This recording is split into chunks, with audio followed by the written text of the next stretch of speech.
This was one of the projects that we came up with, bird bath. I don't quite know how the idea emerged, but it was this idea it would be lovely to fill the church with bird song. It was very much made for New Haven, but various people had said, what a wonderful idea. It's so simple, but it really seemed to capture the imagination of people. And then there was an opportunity to bring it to Brighton Festival, and we pitched it and they said, absolutely love it. We sort of wanted to frame it a bit more because New Haven had been very small scale and simple, but Alice is an amazing musician and works with an incredible ensemble. I'm very interested in meditation. So we started with the Dawn Chorus Day breakfast, and then we're going to end with a concert and a meditation. I'm really passionate about bringing nature back into culture. This idea of an eco-social breakfast came up. I'm like, let's listen to the birds and let's share food together.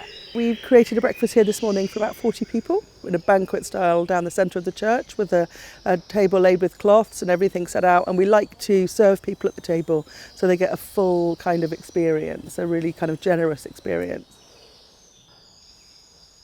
One of the unique things of our biosphere, which is the area between the Ouse and the Ada up to the Downs, is this amazing variety of habitats. The soundscape, as well as being a space to bathe, almost abstract acoustic space if you like, it's also a kind of portrait of the biosphere.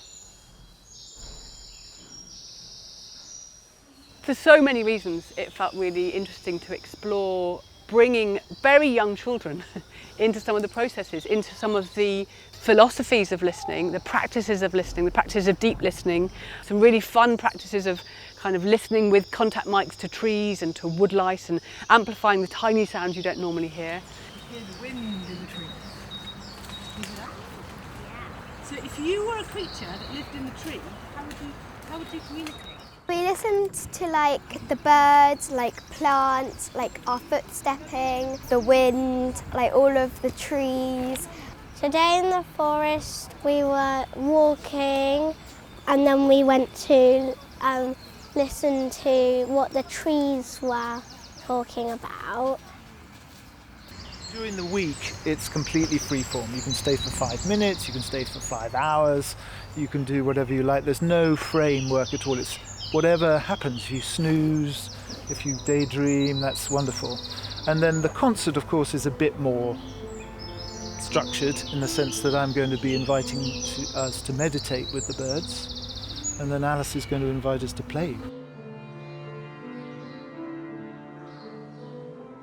Collectress is an ensemble that I've been playing with we've been playing together for nearly 25 years, and our first album we recorded in this church, so it's a very special place for us. The piece we're going to play is actually inspired also by a stream restoration project, so our performance will start in this small stream that's lost its way since medieval times, and it's sort of being released back into create a wild wetland, and then our music will take you down on a path down to the sea, down to New Haven, and that's when you know you've arrived, and then we'll invite the audience to come and join us with the birds as well. For me, in the core, it is about a space to relax and rest and to engage in a heightened way with natural sounds. A very gentle form of activism to resist capitalism, to resist extractivism, and just to sit and be and remember that nature is culture, not to conceptualise, not to theorise, but just to feel that we are really part of nature and to remember our place in the wider patterns of life.